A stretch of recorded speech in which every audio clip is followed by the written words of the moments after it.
Please help support the channel by visiting our Amazon store, affiliate link below. Hey, what's going on, everyone? My name is Matt Jarbo. This is 3 Buck Theater, and this is my review, my what I think of the Orville Season 1, Episode 10, Firestorm. Now, this is an episode I've been waiting for, not because of what happened, because of who the central protagonist of the episode was. And that was, in fact, Alara Katan. The will you open this jar of pickle, super strong Soleil and Alara Katan, a character that I really like. And I believe at this point, we've gotten to know her a little bit, a couple little tidbits of her past, a little bit of interaction with Kelly kind of establishing a BFF scenario, but never once given a full episode to go through her own growth as a character. And that's what the whole point of Firestorm was. So the episode opens and they are going through a plasma cloud, and it's tearing the ship up. And down in engineering, you have one crew member, Payne, gets crushed by a piece of debris. They call for Alara to go down. Alara gets down there, and as she's trying to run to go save this guy, fire goes off in her face, and she gets stunned by the flames. She can't move. She's in utter abject fear. And as a result, she stutters. She pauses, and Payne dies. Now, later at his funeral, the joke is made. Payne... A good thing his name was Payne, because he probably died in a lot of it. I'm paraphrasing the joke, but it was dark, it was twisted, and it was funny. And I like the fact that they just threw that out there. Just tossed it out there during a funeral moment that were meant to feel sadness for this crew member who died. By the way, he was wearing a red tunic, a red uniform. So it's props to Star Trek for, or to the Orville for having a little bit of fun. He was not an away team though. So you screwed it up. You screwed up the rotation. You screwed it up. But the point is, again, Alara. Now she feels guilt about this. She's riddled, racked, destroyed by guilt, and she's taking it out on, in a simulation at a gym, beating the hell out of a punching bag, trying to just deal with everything, and it's just not working. Kelly and Claire go to talk to her. They try to talk her down. They try to tell her it's not your fault. It's not your fault. She calls her parents. By the way, Robert Picardo, the doctor from Voyager, who I have worked with on a movie called 3-2-1 Scream, or it's otherwise known as The End of the Road, depending on where you want to find it. It is on Hulu in its entirety under 3-2-1 Scream, by the way. And you do get to see me in the movie. My leg, at least. For a brief second. 2011 was a good year. But the point is, Picardo, Doctor from Voyager, shows up, and it's another one of the Star Trek alum making their appearance in the episode, this time as her father. In a brief cameo, but still, it's Picardo, man. Like, that's freaking awesome. And of course, they're trying to talk her out of this stress she's in by, trying to coerce her to come home like parents do.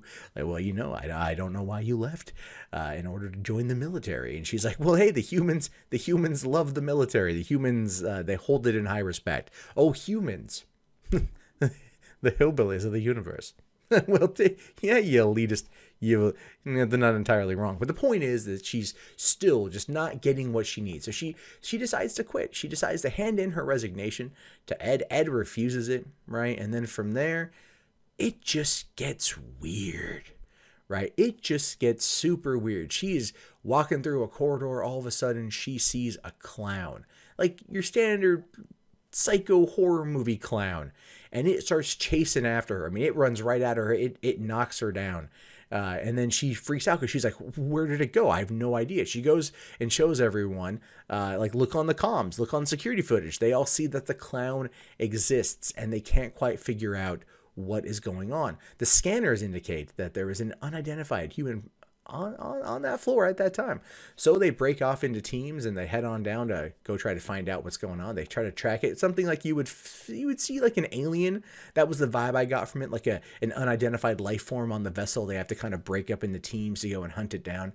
And of course they get to a warehouse room somewhere, and the clown comes out, fights Alara, starts kicking her butt, and she ends up, killing it, vaporizing it. So they don't know where it came from. They don't know who provided it or whatever. And so they're still trying to figure it out. Now what we learn is that Lamar hates clowns. He hates clowns. He hates them, especially the hobo ones, because they're the hungriest. I thought that line was great. Quick thing with that too. The bit in the show that made me just burst out laughing was when Alara's in the simulation at the gym and Claire and Kelly are talking to her, and then in come Lamar and Gordon, and they are wearing like the white wigs and they're holding flintlock pistols, and they're clearly going to have a duel, and they're like, we reserved the room for 3, so like what the hell, you know. And then at the end of it, like they take off, and then Bortus comes in wearing the exact same outfit, and he's like, oh, am I here too early? It was this serious moment, person having serious inner conflict over guilt from something that they, you know, wasn't their fault. And here comes 3 dudes in powdered wigs and flintlock pistols, clearly going to have a duel in the simulation. It just hits you with this comedy curveball that made me just bust up laughing for no other reason than just the absurdity of the moment in time. And that's one of the things I truly do love about the show, is the absurdity of some of the lines, the throwaway gags. Sometimes they hit, sometimes they miss. This episode had a couple of them here and there, especially with Ed. He was making his jokes, but they were good, but they kind of, like, you could tell, it's like, oh, cut away to Ed. Ed's going to tell a joke now. Very similar to Family Guy, when it's like, oh, cut away to this. We're going to spend 2.5 minutes on Peter fighting a chicken. You know, things like that. Like they hit and they sometimes don't hit, and those are the ones that didn't necessarily hit for me. So from there, like, Kelly ends up going to her room, opening the door to her room. She falls into this bottomless pit, like you can see all the way to infinity, and Alara pulls her out. They go to Claire. Claire's like, I don't understand what's going on, but we're going to send you guys in for brain scans. When they bring Alara in, this is where it gets really crazy, because Claire holds her down with like restraints and was going to carve her up from abdomen to her brain. And of course, in the process of this, kills Nurse Park. Poor Nurse Park gets just completely killed by Claire. And they lock Claire up because Alara's able to get away. And Claire won't tell them what's going on. She just gets all crazy, all weird, all psycho. And they're still trying to figure this out. They don't know what the hell is going on. And then they all go to the to a meeting room trying to understand it. And then a spider appears on the desk. And then hundreds of tarantulas appear in the room. Everyone runs out to get weapons, run back in. Nothing there. So they start breaking up again in groups to try to track down whatever the hell is going on. And as Gordon and Alara are walking through a hallway, they get to an elevator and the door opens and it's a gigantic freaking spider. And that actually got me. I was like, oh, I don't like spiders. And this was a big spider because it was a jump scare. It was a jump scare. They run down the hallway. Gordon trips and gets freaking eaten by the spider. At this point, oh man, no one's in the ship. Alara can't get a hold of anyone. She's feeling isolated. She's feeling alone. She comes across Isaac in the engineering room. They're trying to figure out what's going on. And then she realizes that Isaac is behind all of this. Now, at this point in the episode, I realized that this, in fact, was a simulation, right? Like, this wasn't like what's really going on. This was clearly a simulation. And I think anyone watching would get that too, but it doesn't take away from the intensity of the moment.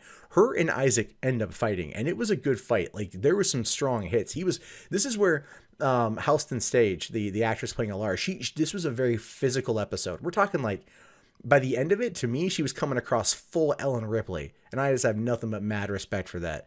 So she threw herself literally into this episode, and I give her props. Because again, I feel like we needed an Alara episode. We really needed one of those things. And so essentially from there, she gets away. She ends up like kind of, you know, trying to get out. Isaac, she thinks, is gone because she blasted him with a gun, phaser, stunt, whatever you want to call it, weapon. And she's making her way to the evacuation because the ship's inner hull has been breached. And this is when we learn that she is actually in a simulation. Ed, Kelly, Isaac, and Clara are all watching. Ed tells Isaac, pull her out. We got to end it. He says he can't because she issued Executive Order 38, which essentially is a very weird law that allows her, or a rule that allows her as the chief security officer to overrule the captain for whatever reason, you know, an alien toxin or just excessive drinking, something along those lines. Again, one of those throwaway gags that Ed made that you're kind of like hit or miss with, right? So we find out she's stuck in there till the very end. So this is a game she's playing on herself. She ends up getting to the shuttle bay, fights Isaac one more time, thinks she knocks him down, gets to the shuttle, and then he shoots this explosive barrel, which then creates fire one last time, stunning her. She then, you know, swallows her fear, destroys it, if you will, and then, you know, goes through the shuttle, watches the Orville get destroyed, and at the end, she's completed the simulation, and she's back in the simulation room, and everyone talks to her and checks in on her. Now, then, of course, everything is fine, even though Ed's like, I could court-martial you and everything else. But what I loved is when they talked about the fears. They talked about the fears and who had what. So it's like, Lamar hates clowns. Ed hates spiders. What was it? Bortus is the one who suggested that Isaac be the villain because, being outmatched by a superior life form, that was the Machlin's greatest fear. In which case, when that's identified, he actually says, he's like, I'm feeling insecure. May I be excused? And it was, again, just another great little Bortus line thrown in there. We need more Bortus, man. We need more Bortus in an episode. Him and Clyde and I love. So I love that too. I thought that was fantastic and everything else. So at the end, she lays down, she goes to sleep, and she's back to being herself. And it was another good episode. It was all about dealing with one's fears, forcing someone to come to terms with what might stop them in their day-to-day life. We all have moments of things that fear, that frighten us, that scare us. Those moments where something comes at us and we freeze. And then afterward, we're left with that emotion, that guilt, because we didn't act in that moment in time. And I think we all have those to one extent or another. Never, like, not always life or death, but something, moderately equivalent, semi-equivalent, so on and so forth. And that is a truth that many people out there have to kind of deal with. Like, I myself have the fear of failure at this career in YouTube. So I overanalyze everything. I just analysis paralysis, so to speak. And that's one of my biggest fears is losing my channel, losing my livelihood, losing everything I've ever built. So if I was put in a situation like that, I would have to overcome that fear and then try. And that is, I think, a takeaway from the episode that pretty much anyone out there can relate to. And the thing is, like the parables here, the Aesop's Fable parable is kind of how I'm looking at the show, is they talk about these issues, these different types of things from a non-judgmental standpoint. As I mentioned in my last review about Cupid's dagger and the whole Derulio Ed hookup thing, was from a neutral standpoint and not given that kind of pressure to make it sensationalized, not giving into that, so to speak. And that was one of the sheer values of the show, one of the good graces of the show. So again, to kind of wrap this whole thing up, it was not like the best episode of the season so far, but it was good. It was a good Alara episode. It had a lot going for it. House and Stage got to act a lot more. We got a lot more out of her, and it's good. And we only have 2 episodes left. I'm be very sad. They actually, here's the thing. Is this for you guys who gotten this far? And be sure to comment if you gotten this far too. Did you know that there were 13 episodes planned for the season, but Fox actually cut the episode order by 1? Not the first time Fox has done this, by the way, but this kind of went through the other day. I am not happy about that, because this is the best new show of the season, and I want more. But we have to wait until next year in order to get it. Now, could the show sustain itself as a 22-episode season? I think people out there might say yes, and I think I'd be willing to give it a shot to see if they could sustain it for that many episodes. But at its current length, I think it actually has the opportunity of surviving longer because of it.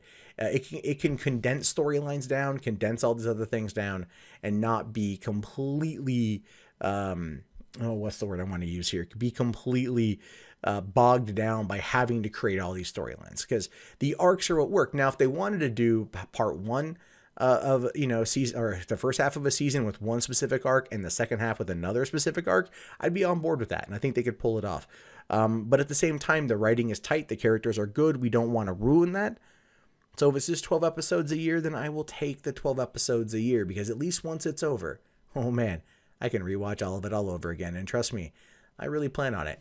But I want you guys to let me know what you think about all this. Let me know in the comments below. As always, my name is, of course, is Matt Jarbo. This is 3 Buck Theater. I'll talk to you guys later. Have yourself a great day, and peace out.